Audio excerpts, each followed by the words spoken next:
For this month's project, we've gone a bit wonky again. You may have already made the Wonky Street cushion covers. You may have made the Wonky Street doorstops. Now you have the Wonky Street draught excluder to add to your home decor look.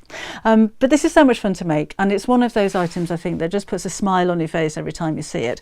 But it's also purposeful because a draught excluder is designed to go at the bottom of your door to help prevent the drafts coming through. So particularly in these colder winter months, this is going to be an ideal project for you.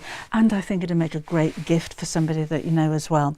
I'd love you to add your own little bits and bobs. I've kind of gone through the seasons on this one.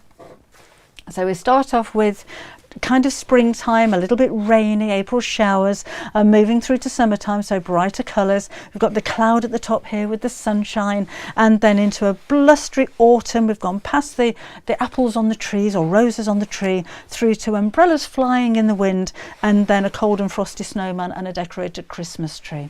Of course, you don't have to use those colourways if you don't want to. Use your own. So you can add embellishments to them. You could put more trees on here. It's a mix and match as far as roofs go. You can have them any style you like, but the best thing about this style of sewing and this project is that you don't have to be neat.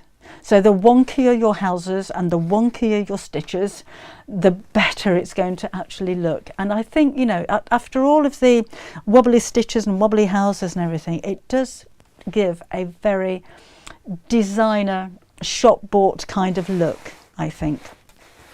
So go and raid your scrap box, because apart from the backing fabric, these are all very small pieces of fabric. So it's a great way of using up all of those bits and bobs that you didn't know what to do with. So go and cut out your patterns and choose your fabrics, and we'll get sewing.